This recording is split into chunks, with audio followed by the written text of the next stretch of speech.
bajo las cruces. Hay recuerdos que deberían permanecer sepultados. Lo supe un domingo gris de noviembre de 1993, cuando llevé a mi hijo Andrés, 9 años, al viejo Panteón San Isidro, un cementerio rural en las afueras de Fresnillo, Zacatecas. 3 meses antes había muerto mi madre. Pensé que limpiar su tumba y encender una veladora nos haría bien. Nunca imaginé que aquel gesto familiar acabaría por desenterrar algo más oscuro que los restos de una mujer. El camino era un sendero de terracería flanqueado por magueyes resecos. El viento arrastraba polvo y envolvía el coche en una neblina ocre. Mientras conducía, sentí un peso viejo entre el estómago y el pecho, una presión que no provenía del cinturón de seguridad. Andrés, atrás, hacía rodar un carrito de lata y alzaba la vista cada vez que una piedra golpeaba el chasis, como si esperara encontrar algo afuera. El portón de San Isidro se abría tras un muro de adobe cuarteado.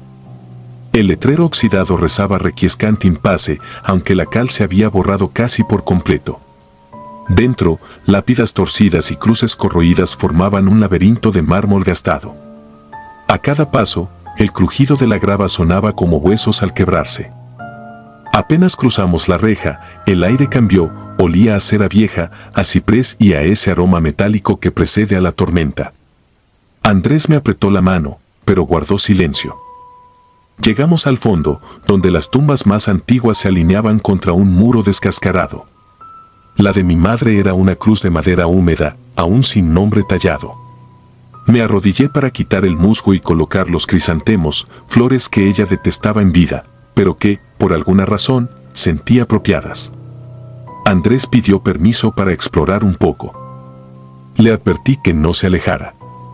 Su figura se perdió entre las cruces y el cielo encapotado. Me concentré en la lápida, tallé la superficie con un cepillo y vertí agua limpia. El olor a tierra mojada mezclado con mi sudor componía una atmósfera densa. No sé cuántos minutos pasaron antes de que esa quietud se rompiera. Levanté la vista y Andrés ya no estaba. El silencio era tan compacto que mis propios latidos resonaban. Lo llamé, primero en tono bajo, luego con urgencia. Mi voz rebotó en los nichos vacíos. Lo encontré inmóvil frente a un mausoleo diminuto, la puerta entornada, la cabeza ladeada como quien presta oído a un secreto. El viento inflaba su chamarra, pero él parecía de piedra. Me acerqué. ¿Con quién hablas?, murmuré. Andrés señaló el interior y dijo, casi sin voz, que con la señora. No vi a nadie. Dentro solo había nichos desocupados y una telaraña que palpitaba con un aire inexistente afuera. Coloqué la mano sobre su hombro, su piel estaba helada, tan fría como la losa cercana. Intenté restar importancia, pero él aseguró que la señora lo esperaba desde antes. Mientras regresábamos, una niebla baja comenzó a reptar entre las lápidas, un velo blanquecino que parecía nacer de la tierra misma. Encendí la veladora en la tumba de mi madre, la flama se inclinó casi en horizontal y una ráfaga la extinguió. Entonces empezó un golpeteo hueco, insistente, como un martillo tocando madera dentro de un ataúd.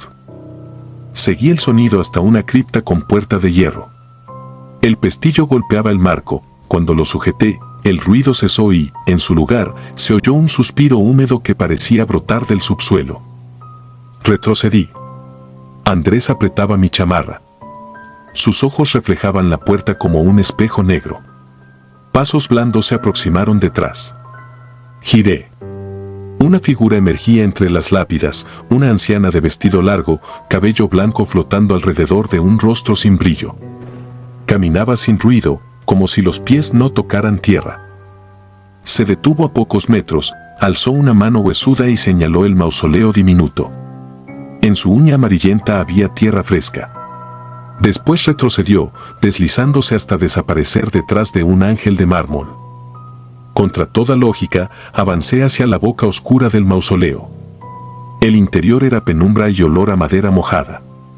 En el fondo, sobre un soporte corroído, descansaba un ataúd infantil, la tapa ladeada mostraba una almohada polvorienta.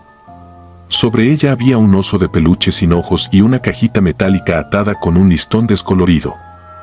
Andrés susurró, «Es para ti». Tomé la caja. Era liviana y fría, como si hubiese estado enterrada en hielo. Al salir, la tarde se había vuelto violeta, la niebla se espesaba. Pregunté quién le entregó eso. Respondió que la señora le dijo que yo necesitaba recordar.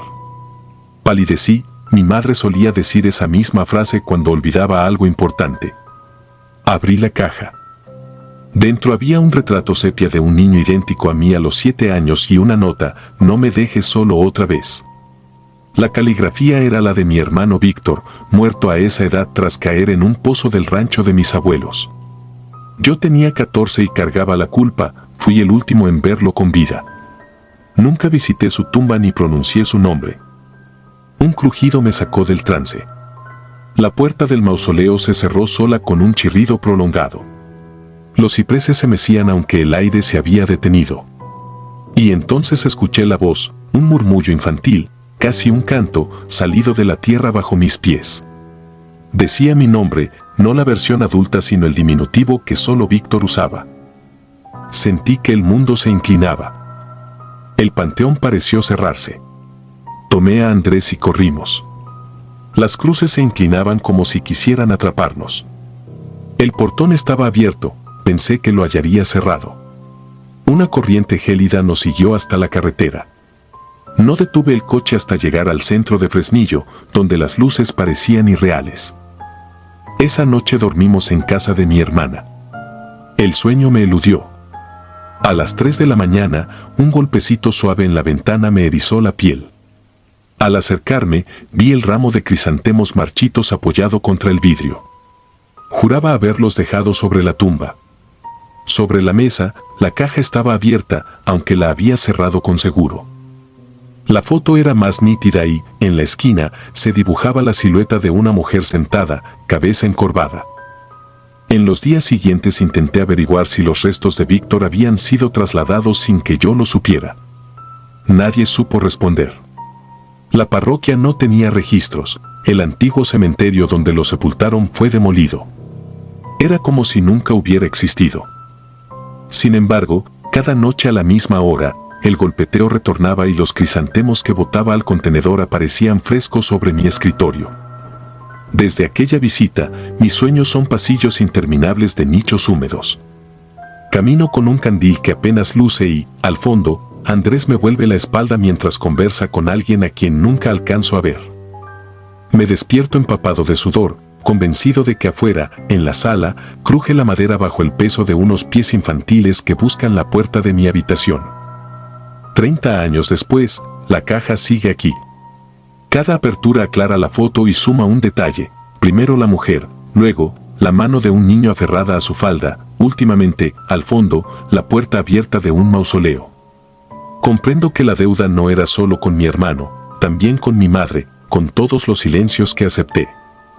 Hay noches en que creo escuchar su respiración detrás de la puerta cerrada del estudio. No me atrevo a abrir. El Panteón San Isidro fue clausurado y sellado con bloques de concreto. Aún así, los vecinos dicen que en la madrugada se oye el pestillo golpear y una voz infantil que pregunta si ya es hora de volver a casa. Cuando sopla viento del norte, mi patio se impregna de olor a cera apagada y los crisantemos del jardín se doblan como si alguien los aplastara. Andrés es adulto y calla lo ocurrido, pero a veces lo sorprendo observando la caja con el mismo gesto de aquel día, los labios apenas abiertos, como si escuchara algo lejano. Lo temo de veras, que algún día alguien toque mi puerta con nudillos manchados de tierra fresca, pidiendo la compañía que le prometí en un cementerio que ya no existe. Sé que, cuando eso suceda, no podré negarme, porque las cosas que uno entierra no descansan, esperan pacientes a que regreses para recordarte que el pasado se cobra en susurros. Entonces, bajo las cruces, el silencio volverá a romperse y yo me convertiré en una historia más, narrada en voz baja por un niño que hable con fantasmas. El canto a las 3. Nunca he sido supersticioso. Durante casi una década trabajé como velador en el Panteón Municipal de San Marcos de la Sierra, un pueblo enclavado en la costa veracruzana donde el viento salado parece colarse hasta las tumbas más hondas. Me contrataron en el verano de 2017 para vigilar el camposanto por las noches, luego de que profanaran varios nichos buscando joyas. Al principio acepté por necesidad, con el tiempo descubrí que nadie debería permanecer tantas horas entre los muertos. Las primeras semanas fueron tranquilas. El cementerio se alza sobre una loma dominada por eucaliptos y una cerca de malla oxidada. A las 7 de la tarde cerraba la reja y hacía mi ronda con una linterna y un perro viejo que respondía al nombre de Ferro.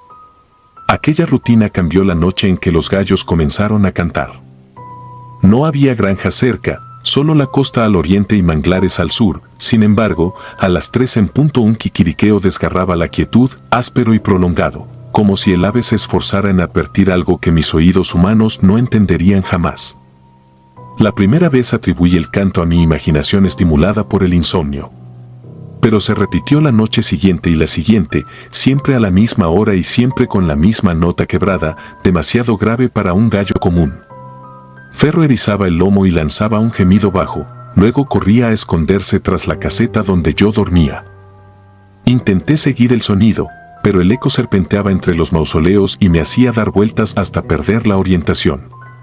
Al final regresaba a la caseta con una migraña punzante y la sensación de que algo me vigilaba entre las lápidas. La cuarta noche llevé un reloj despertador para registrar la hora exacta. Faltaban 10 segundos para las 3 cuando el gallo cantó. Una ráfaga helada apagó mi linterna. Por reflejo miré hacia la llanura que separa el panteón de la carretera. Allí, a varios metros, distinguí la silueta de un hombre alto con sombrero de ala ancha. No se movía. No emitía sonido alguno. Simplemente estaba allí recortado contra la penumbra, como si lo hubieran pintado sobre el aire. Quise gritar, pero la voz se quedó atrapada tras mi lengua seca. Cerré los ojos y conté hasta 10. Cuando los abrí, la figura se había desvanecido y el gallo cayó al mismo tiempo. A la mañana siguiente pregunté por gallos a los vecinos que vivían cerca del cerro. Nadie tenía aves desde hacía años, los coyotes terminaban por llevárselas. Una mujer mayor, doña Salomé, frunció el ceño cuando le conté lo ocurrido.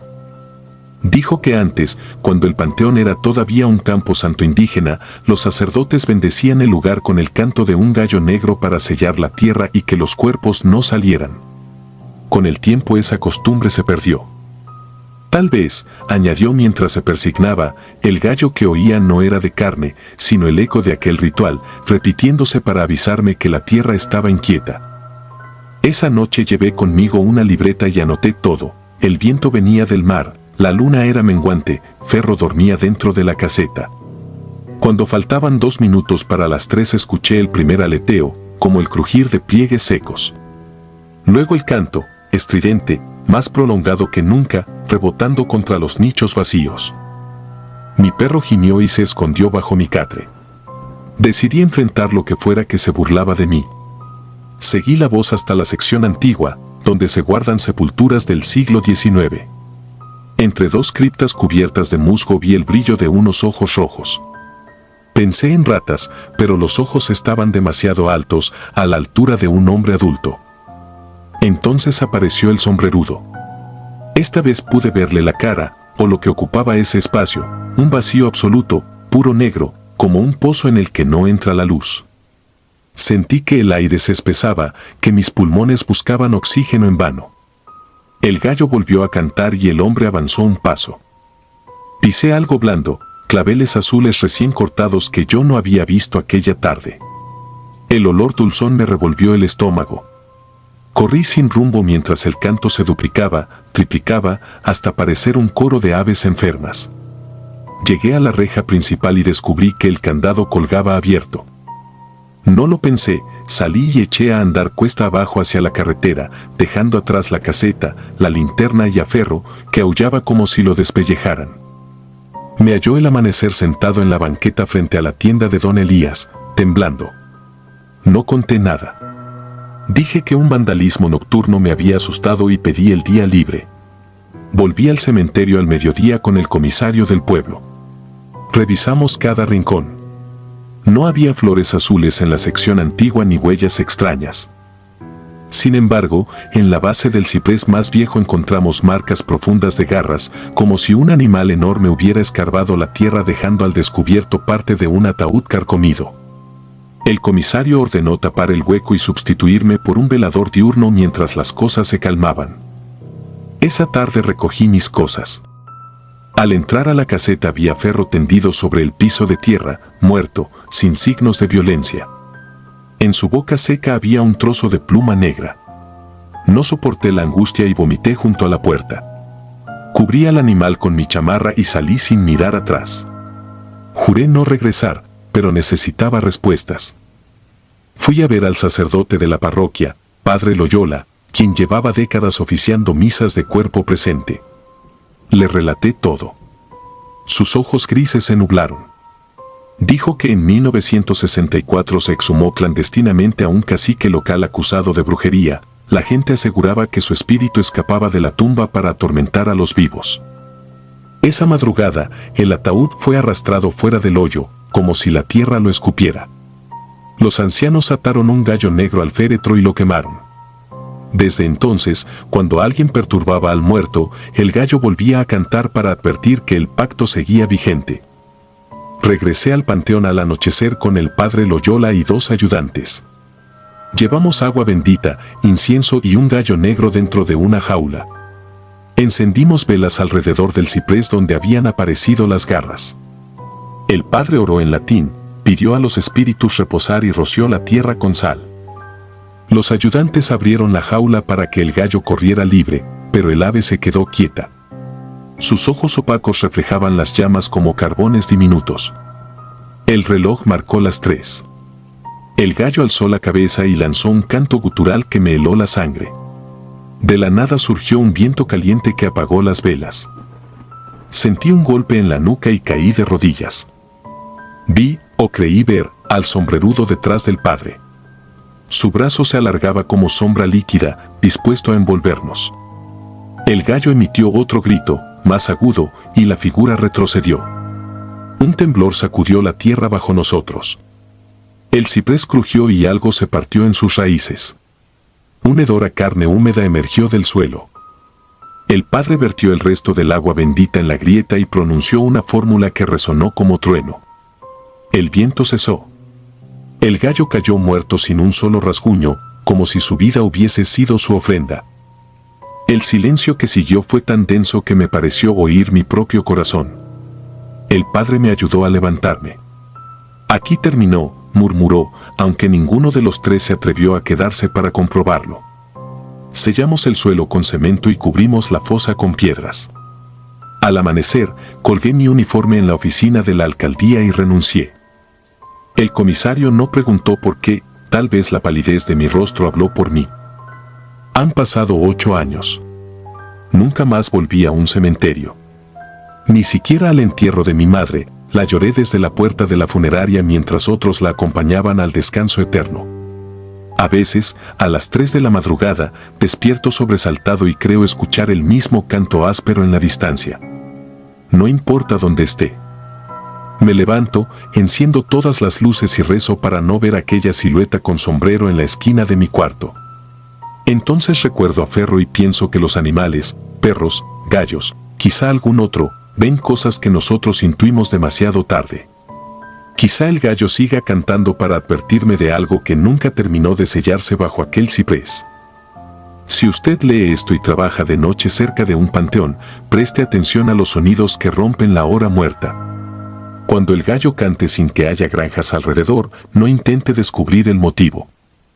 Usted no quiere saber qué sombra se alimenta del miedo de los vivos ni cuántas veces la tierra ha tenido que escupirla para que alguien vuelva a enterrarla. Créame, hay secretos que ni los muertos saben guardar. Expulsado por la tierra.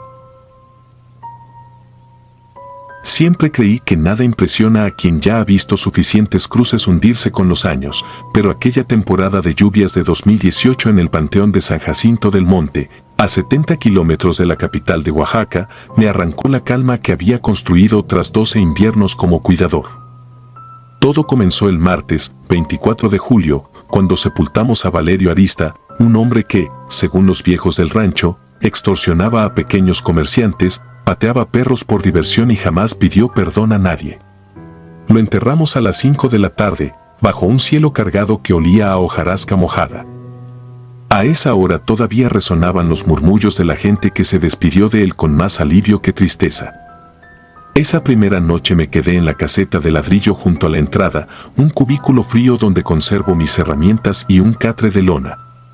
Escuché la lluvia martillar los techos metálicos de los nichos y disfruté, como siempre, del silencio espeso entre las hileras de lápidas. A las 3 de la mañana un trueno sacudió los vitrales de la capilla. Al asomarme, distinguí un bulto oscuro a 20 metros de la fosa recién cerrada. Pensé que era una corona que el viento había tumbado, pero cuando enfoqué mi linterna la piel se me heló. Aquello era la tapa del féretro, surgiendo de la tierra abierta en una grieta irregular, como si el suelo hubiera exhalado con fuerza. La explicación lógica, vandalismo, perros callejeros, una mala compactación, me empujó a actuar. Hundí la pala bajo la lluvia, coloqué tablas nuevas y volví a apisonar la mezcla de arcilla y grava hasta que el sudor se confundió con el agua que me corría por el cuello. Terminé a las 5, empapado y temblando, sin más testigos que las criaturas nocturnas que ululan desde la barranca. Creí que el asunto había quedado zanjado. Mi tranquilidad duró exactamente 12 horas. Al regresar por la tarde encontré la fosa otra vez abierta. El ataúd sobresalía casi por completo y dejaba escapar un hedor denso que se pegaba a la lengua. No había rastros de pisadas humanas, solo una hondonada de tierra removida en espiral, como si algo hubiese girado desde el interior. En ese punto descarté a los perros y llamé a Pablo Méndez, albañil del pueblo y amigo de confianza. Sellamos el ataúd con alambre, excavamos otro metro y vaciamos 2 sacos de cal viva antes de cubrirlo de nuevo. Pablo, sudoroso, me recomendó descansar, respondió a mi nerviosa risa con un «esto ya no es cosa de vivos», que preferí ignorar. Esa noche no llovió, pero el viento gemía entre los cipreses. Me costó dormir. Cada crujido me hacía imaginar uñas rasgando la madera o, peor, un cuerpo sin paz empujando desde abajo. A las 2:47 un rechinido me arrancó del catre, el candado de la reja principal vibraba, y más allá, el suelo del cuadrante donde yacía Valerio se abultaba como un pulmón que se inflara y desinflara con esfuerzo. Contuve el aliento. Un chasquido rompió el ataúd, la tapa cedió y algo oscuro se incorporó. No grité, me quedé paralizado mientras una mano lívida se asomaba, los dedos aún enguantados con las telas del sudario pegadas a la piel podrida. El olor a amoníaco y sangre seca me revolvió las tripas. Corrí a la capilla, donde guardo agua bendita para emergencias y un viejo misal que nunca pensé usar. Notifiqué al párroco, Padre Esteban, al amanecer. Llegó con sotana arrugada y una expresión seria que no admitía burlas. Rezó responsos junto a la fosa abierta y salpicó todo con agua bendita. Recé en silencio, no por el muerto sino por mí, para no perder la cordura. Al terminar, reforzamos la tumba con un armazón de varilla y vertimos cemento fresco. 2 horas después, la superficie lucía lisa como una losa de cocina. Sin embargo, el miércoles al anochecer aparecieron fisuras diminutas que se extendían como venas rotas. Me arrodillé a palpar el concreto aún tibio. Latía. Nunca había usado esa palabra para describir una piedra, pero no encuentro otra, vibraba con un pulso lento y obstinado. Colé más mezcla sobre las grietas, aunque el presentimiento de fracaso me dejó manos temblorosas.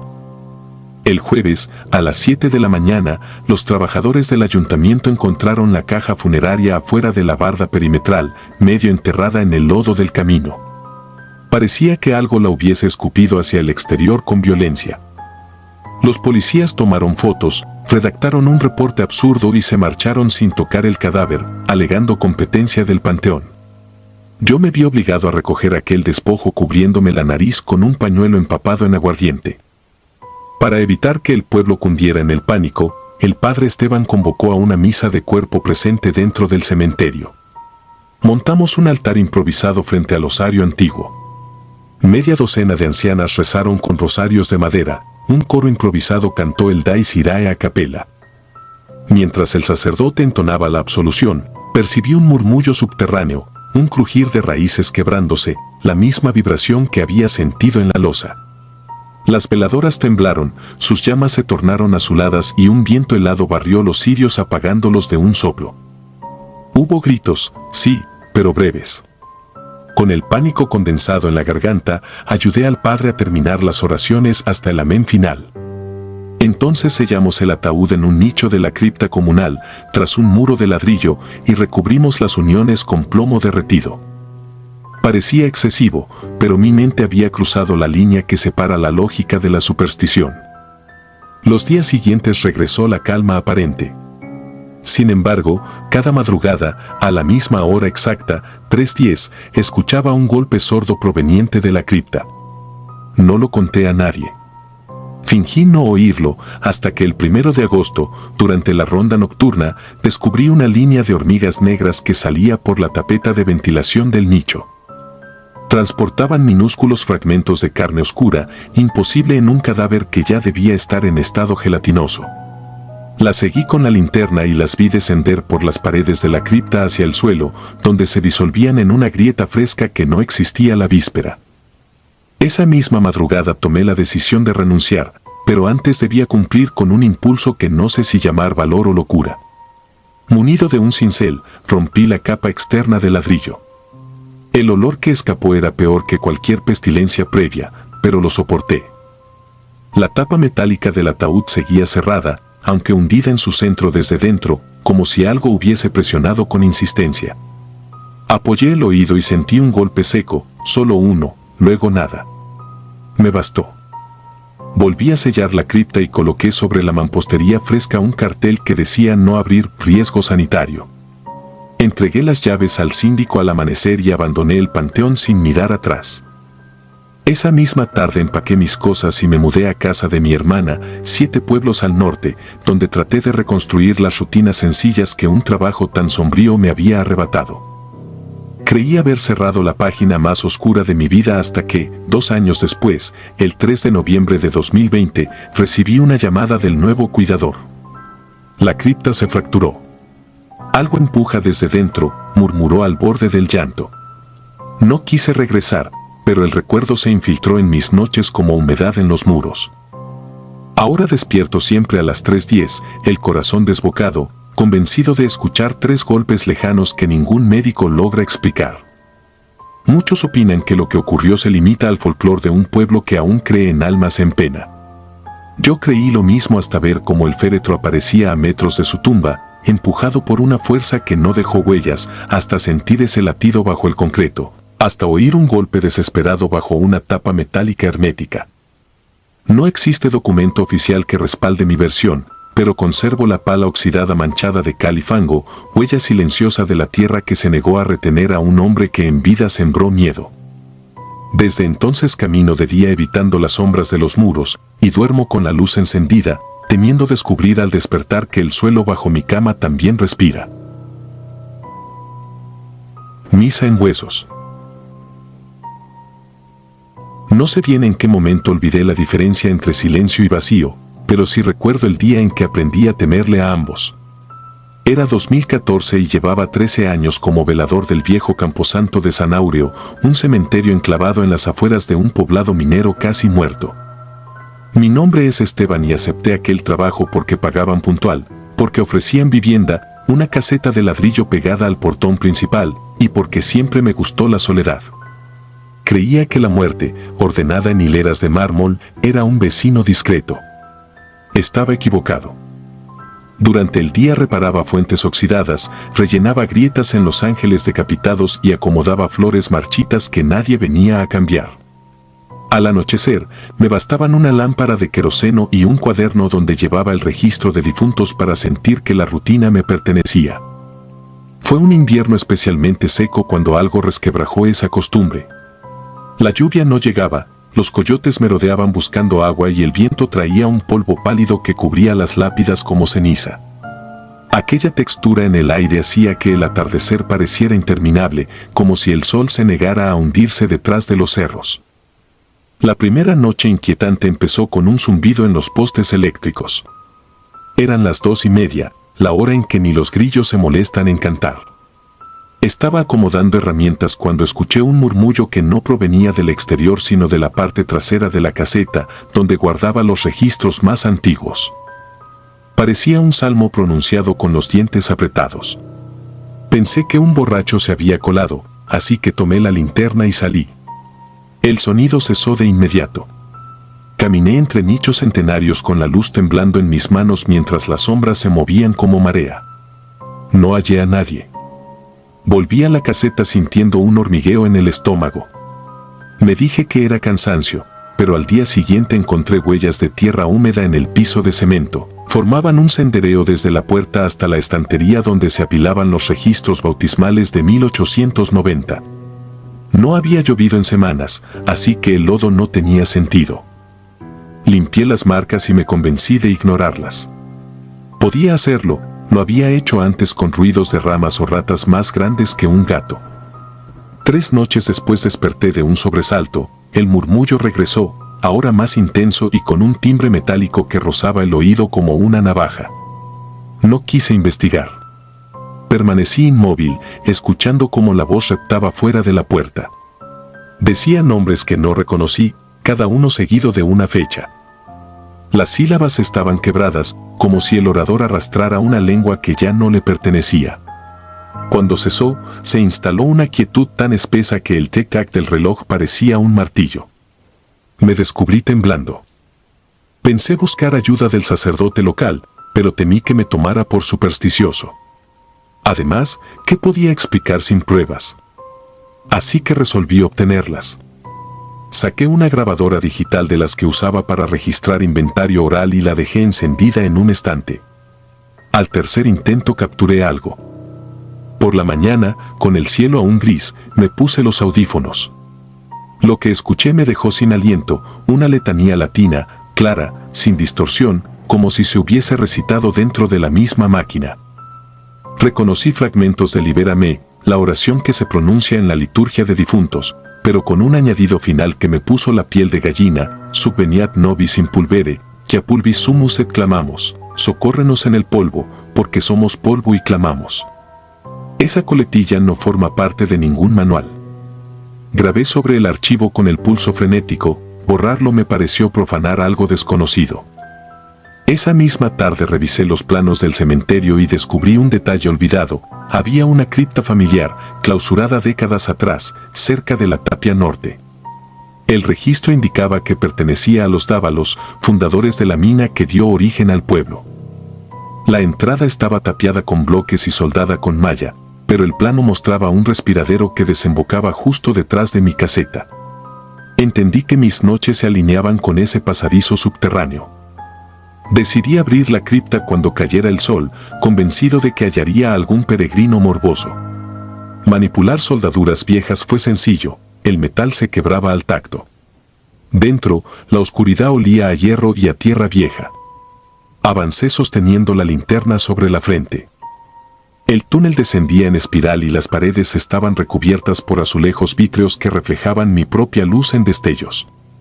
Sentí que caminaba dentro de un laberinto de espejos rotos. Al fondo, una puerta de hierro forjado protegía un nicho circular. Empujé, se dio con un chirrido que se quedó flotando.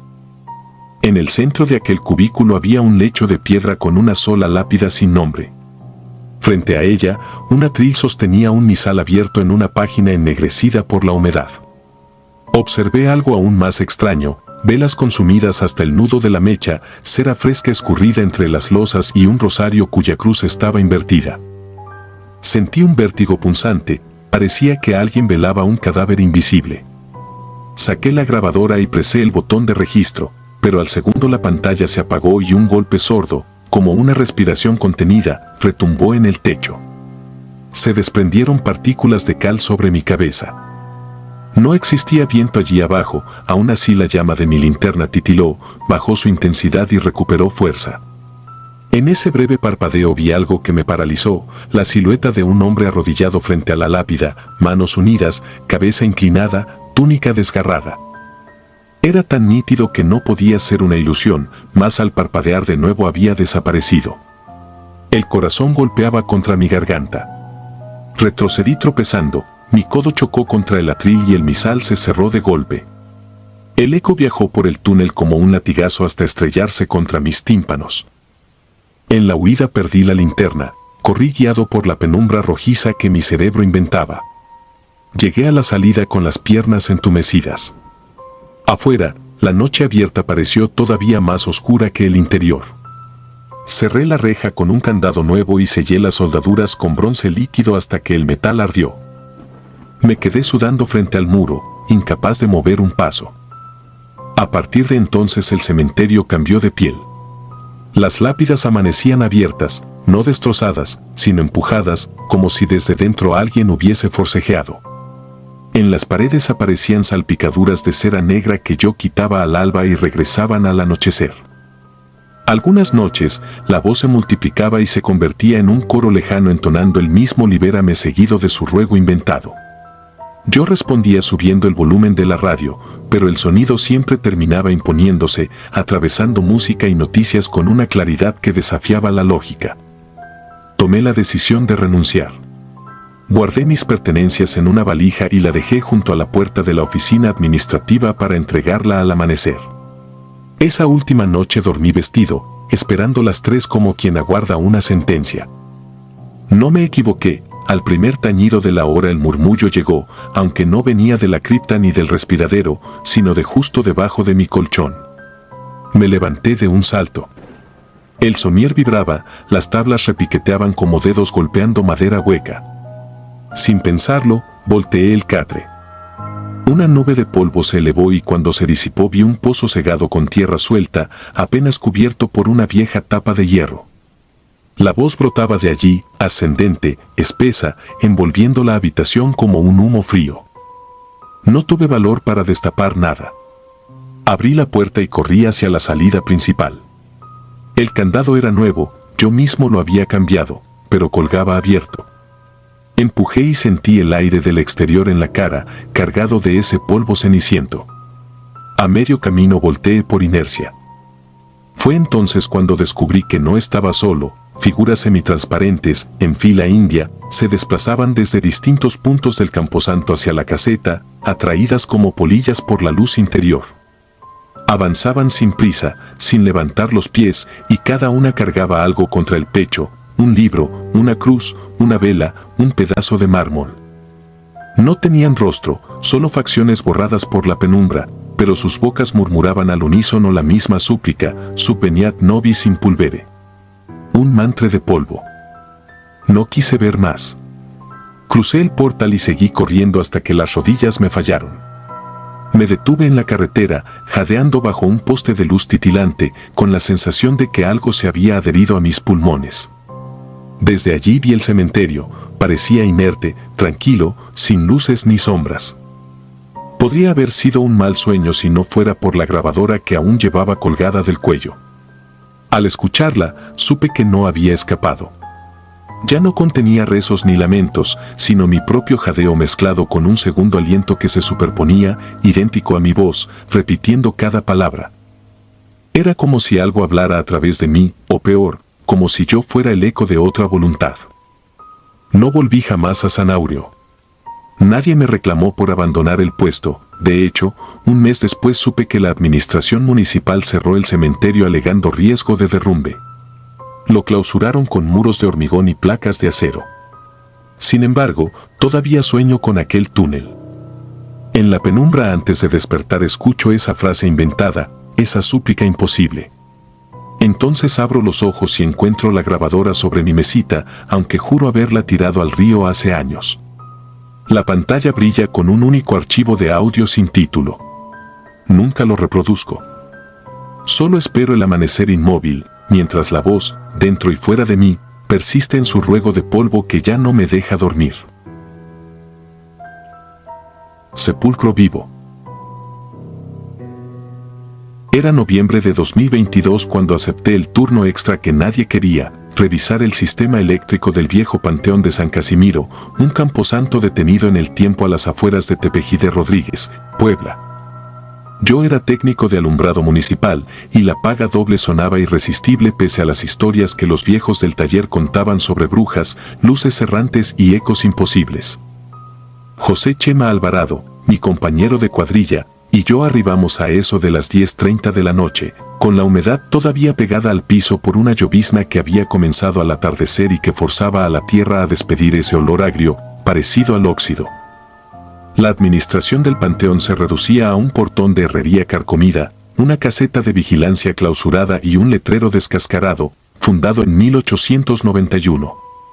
Nadie nos recibió, así que encendimos las lámparas de mano, cruzamos la reja y la empujamos hasta escuchar el clac del candado que volvió a cerrarse solo, vencido por su propio peso.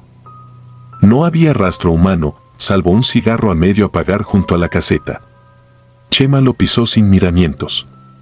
Si terminamos antes de la 1, nos alcanza para una chela en el kiosco, murmuró. Aquellas serían las últimas palabras realmente despreocupadas que escucharía esa noche. El panteón se extendía como un tablero irregular de lápidas ladeadas, cruces rotas y capillas familiares con vitrales huecos. Nuestro trabajo consistía en cambiar balastras quemadas y reparar un transformador que, según el reporte, lanzaba chispas a intervalos erráticos. Avanzamos hasta un pequeño poste que se erguía torcido junto a la primera sección. Cuando abrí la caja de conexiones, descubrí cables chamuscados y el aislamiento derretido, como si alguien hubiera sostenido un soplete demasiado tiempo sobre ellos. Tomé nota para la bitácora mientras Chema sostenía la linterna. Él las reflejaba motas de polvo que giraban, pesadas, a nuestro alrededor. Fue entonces cuando escuchamos un sollozo breve, casi infantil, que pareció surgir detrás del mausoleo de los Garmendia. Levanté la vista, pero solo había sombras. Pensé en gatos, tal vez en un borracho perdido. Chema, menos impresionable que yo, alzó los hombros y regresó a revisar el disyuntor. El sonido se repitió, esta vez un poco más nítido, cargado de un dolor rabioso. No tenía eco, como si estuviera atrapado en una caja de resonancia demasiado pequeña. Seguimos la queja hasta la zona más antigua, un cuadrante de nichos subterráneos, sellados por losa gris y grabados apenas legibles. Las cruces de hierro parecían retorcerse entre sí, mordidas por el óxido. Allí, una bóveda sobresalía del suelo como un párpado hinchado, la cripta de los Figueroa. La puerta metálica colgaba de una bisagra, astillada por dentro, desde el hueco escapaba aire gélido con olor a papel mojado. Un destello azulado, un fallo eléctrico improbable, iluminó el pasillo que descendía en espiral. El llanto se tornó súplica apenas audible, ayúdame, aquí abajo. No estaba en el protocolo, pero el reglamento municipal obligaba a verificar posibles emergencias humanas antes de abandonar una instalación. Ajusté la correa de mi linterna, desenfundé la barra dieléctrica que llevaba para desatornillar mangueras de alta tensión y me adentré. Chema, rezongando, vino detrás. Escaleras rugosas nos condujeron a una cámara circular, apenas más amplia que una celda de aislamiento. El resplandor al final del pasillo dejó ver 6 ataúdes de zinc, colocados en hileras superpuestas. Pisadas frescas marcaban el polvillo del suelo. Algo se había arrastrado recientemente. La súplica cesó apenas pusimos pie en el centro. Las lámparas parpadearon, la mía se apagó del todo. Mi instinto buscó la salida, pero el pasadizo quedaba sumido en oscuridad sólida. Un crujido vibró sobre nuestras cabezas, como huesos acomodándose. Chema susurró mi nombre, su voz temblaba al borde del pánico y, por primera vez, me di cuenta de que él también sudaba frío. El silencio se rasgó con un golpe seco. El féretro superior, tercero de izquierda a derecha, exhaló un chirrido y su tapa cayó al suelo, levantando una polvareda acre. Una mano delgadísima, cenicienta, salió despedida, los dedos tensos como antenas. Ya no había lamentaciones, solo el van hueco del metal contra el concreto. Chema apuntó la linterna y el reflector plasmó la imagen en mi memoria con la fuerza de un flash de magnesio, la osamenta de una niña de unos 11 años, vestida con un camisón que alguna vez fue rosa, ahora desgarrado y cubierto de hongos. Sus cuencas, oscuras, parecieron apretarse hasta dibujar una mueca de angustia. Un extraño goteo cayó desde lo alto y me salpicó, era agua, olía a agua estancada, pero estaba tibia, casi viva. El terror debió paralizarme apenas un segundo. Después, mi cuerpo reaccionó con violencia. Tomé a Chema del hombro y gritamos al unísono un alarido que no era lenguaje. Salimos trastabillando, arrastrando las botas sobre los escalones húmedos, arrojando chispas con cada tropezón de la linterna contra los muros. Al llegar arriba, la puerta del mausoleo estaba cerrada. No recordaba haberla empujado, y menos aún que encajara tan perfectamente en el marco. Golpeé con la barra hasta que mis nudillos ardieron. Nada se dio. Detrás, en el túnel, escuchamos el rechinar sucesivo de las tapas de los otros féretros, abriéndose, cerrándose, chocando contra las baldas. Parecían fichas de dominó cayendo una tras otra. Chema, desesperado, soltó un puñetazo que rebotó contra el acero. Al segundo impacto, la puerta se abrió violentamente hacia afuera, como si alguien la hubiese empujado desde el exterior. Nos precipitamos al pasillo y vimos la reja principal del panteón, abierta de par en par, aunque yo habría jurado que la habíamos dejado encajada y con candado. Cruzamos el portón sin mirar atrás, convencidos de que cualquier cosa, viva o muerta, podía hallarse a un paso. Solo al llegar a la camioneta de servicio advertí la anomalía que partió mi razón en dos. Las llantas estaban hundidas en el lodo hasta casi cubrir los riñes, como si la tierra hubiese cedido de golpe. La batería se encontraba muerta, imposible que hubiera sucedido en poco más de una hora de trabajo. El generador de respaldo tampoco arrancó, el motor tosía, pero no llegaba a encender. Nos quedamos varados, sin señal telefónica, en un perímetro donde los cipreses se mecían con un viento inexistente. Chema propuso esperar hasta el amanecer dentro del vehículo, vidrios arriba, aunque el interior oliera a cable quemado por la batería frita. Entre cada ráfaga de silencio, la imaginación me linchaba, la mano saliendo del ataúd, la niña aventando la tapa, las tapas posteriores batiéndose sola tras otra. Sentí náuseas, un retorcijón profundo, cuando comprendí que aquel llanto inicial no buscaba rescate, nos había traído hacia una trampa tan antigua como el mismo Camposanto. Un destello fugaz iluminó los cipreses, no desde arriba como un relámpago, sino desde el suelo, una pulsación azufrada que dejó suspendidas partículas incandescentes. Tras ella surgió una sombra humana, diminuta, desproporcionada, que avanzó sin tocar la hierba. Al llegar a la reja, se detuvo, ladeó la cabeza y algo parecido a un hueso se dejó ver colgando del cuello, brillando bajo la luz espectral. No hubo lamento, solo una quietud tan opresiva que mis oídos zumbaron. Chema se cubrió los ojos. Yo resistí la tentación de hacer lo mismo. Observé cómo la silueta extendía un brazo imposible, el mismo que alcanzaba a través de la noche algunos metros más de lo que cualquier extremidad humana podría. Sus dedos, en vida serían manos infantiles, rozaron la defensa metálica de la camioneta. Un chasquido eléctrico recorrió la carrocería. Todos los indicadores del tablero parpadearon al rojo y el motor se encendió como si alguien girara la llave. No espero a mis órdenes, pisé el acelerador a fondo. El vehículo emergió de la ciénaga como saltando un resorte invisible.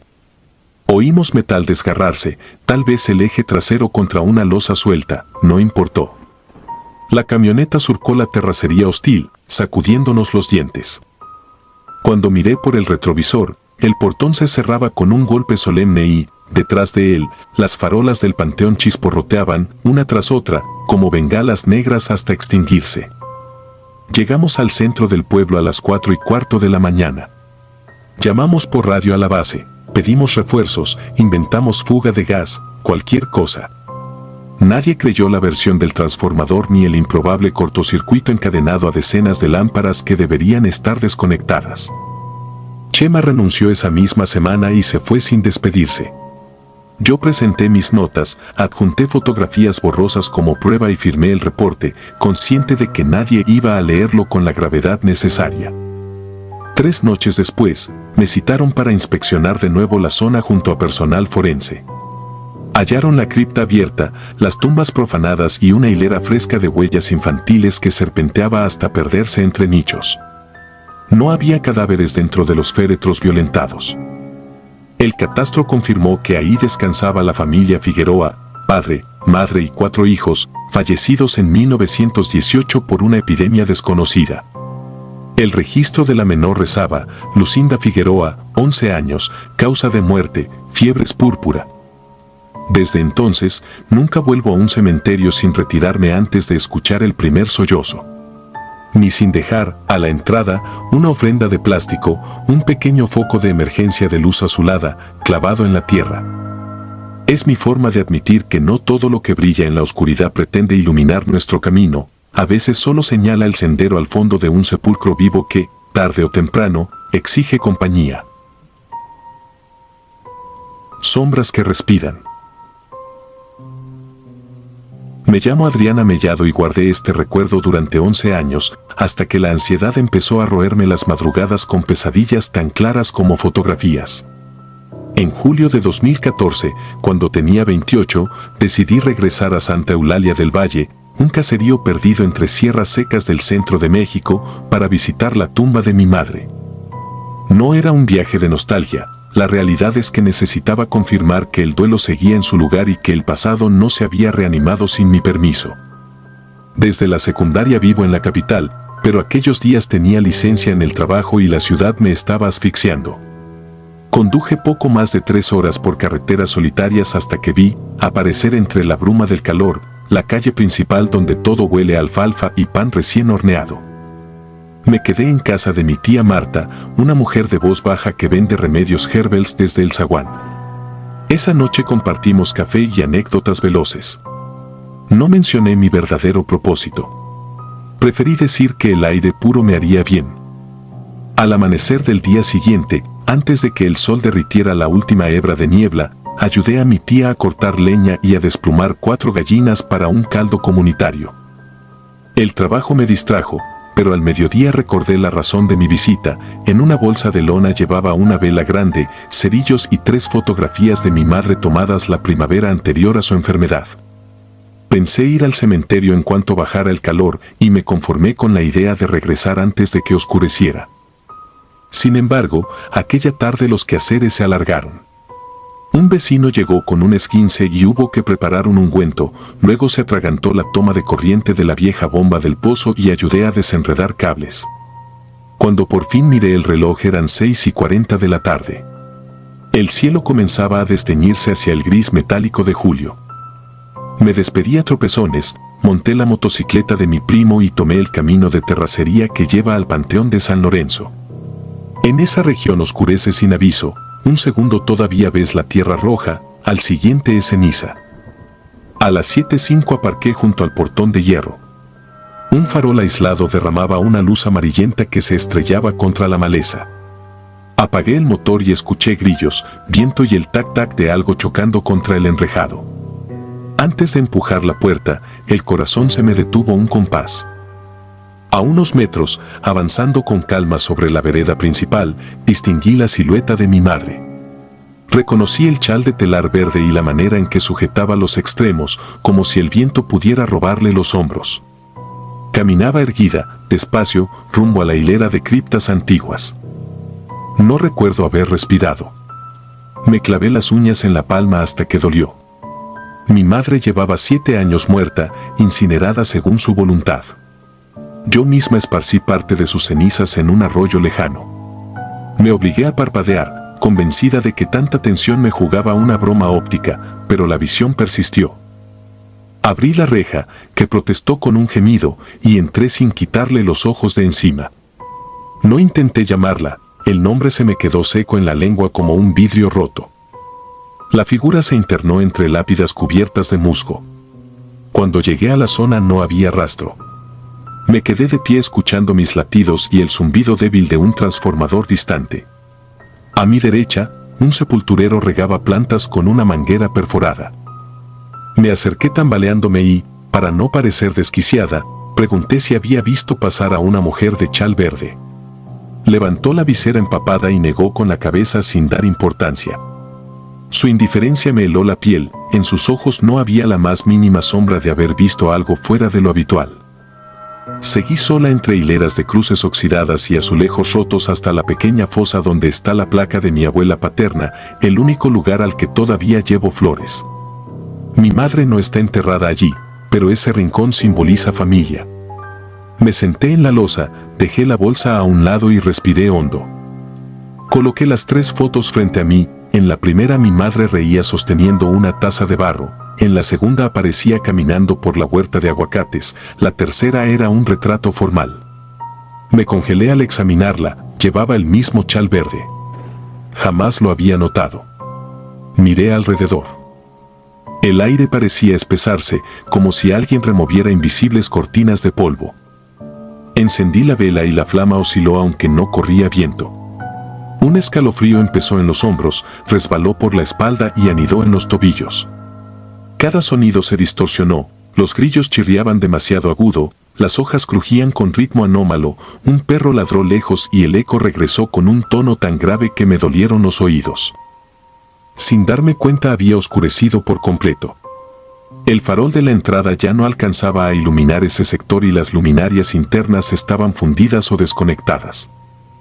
En vez de sentirme acompañada por la memoria, tuve la certeza de que algo respiraba detrás de mí. No intenté voltear.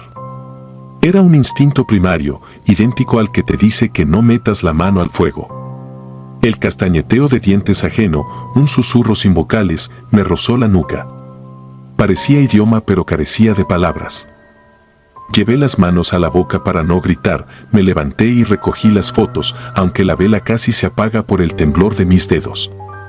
Entonces escuché pasos suaves sobre la grava. No provenían de un punto fijo, sino que me rodeaban igual que quien esquiva charcos. Tuve que apoyarme en un ángel de mármol para no caer.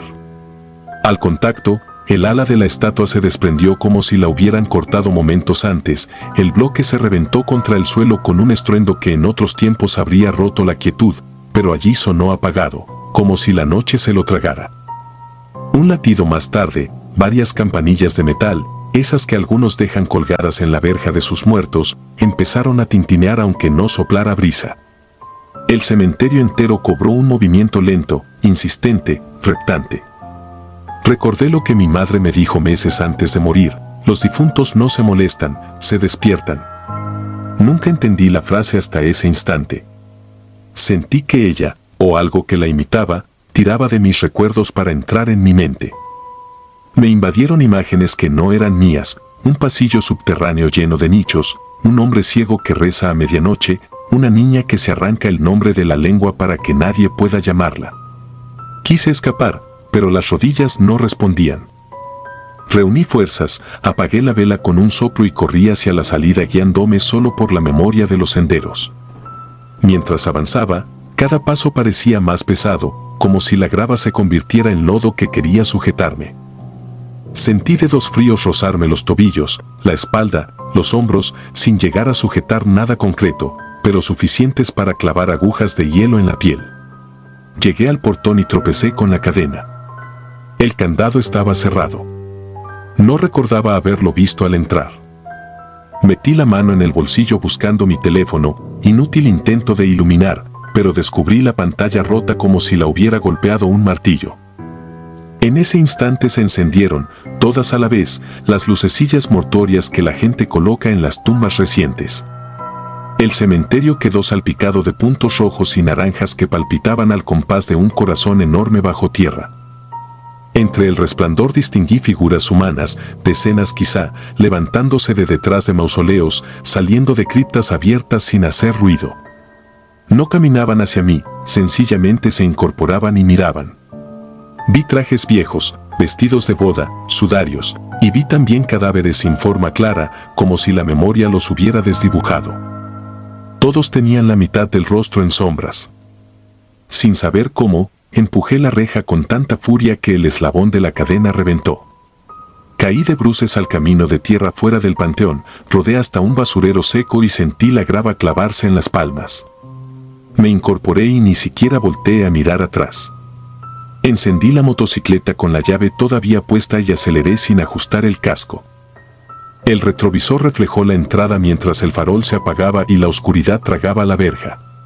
Juraría que una docena de puntos de luz flotaban justo detrás de las barras, latiendo en silencio. Llegué a casa de mi tía temblando, con la ropa impregnada de olor a cera y tierra mojada. No fui capaz de hablar. Me encerré en el cuarto de huéspedes y no dormí. Cada vez que cerraba los ojos veía el chal verde meciéndose en una brisa que no existe. A la mañana siguiente, la moto tenía tierra húmeda incrustada en las llantas, como si hubiera circulado por un camino recién regado, pero la lluvia no apareció en todo el valle aquella noche. Nunca volví a Santa Eulalia y desde entonces solo coloco flores a mi madre en un altar doméstico, lejos de cruces de hierro y ángeles quebrados. El chal verde apareció, doblado con esmero, dentro de mi armario 4 meses después, pese a que jamás lo trajimos de aquella casa. Lo quemé en el patio, más por desesperación que por lógica, pero el olor a humo mezclado con lavanda aún se cuela a veces por debajo de la puerta cuando el reloj marca las 7:05 de la tarde. He consultado médicos, sacerdotes y hasta antropólogos, pero nadie me explica cómo pude ver algo inexistente ni por qué esos recuerdos huecos siguen creciendo con detalles nuevos cada noche, como si la historia se escribiera sola desde el otro lado de la reja. Entendí, tarde, que mi visita no despertó a los muertos, sirvió para que ellos supieran que sigo viva y que la verja ya no es un límite cerrado, solo un aplazamiento. Cada julio, a la misma hora, me siento en completa oscuridad y escucho. Siento como el aire cambia de densidad, como mi propia respiración se acompasa con un latido subterráneo que no es el mío. Lo cuento ahora porque la cordura se cuartea como mármol viejo y temo que la grieta se abra de golpe. Si mañana desaparezco, revisen el panteón de San Lorenzo, busquen una vela consumida y tal vez vean un chal verde colgado del portón. No habrá explicación ni consuelo, solo el recordatorio de que las sombras respiran y que ninguna tumba es un lugar realmente quieto. Si disfrutas de los relatos, te invitamos a apoyarnos con un like y un comentario, ya que eso nos ayuda muchísimo. Además, si aún no estás suscrito o suscrita, te animamos a formar parte de la comunidad del terror. Muchas gracias por escucharnos y por tu apoyo.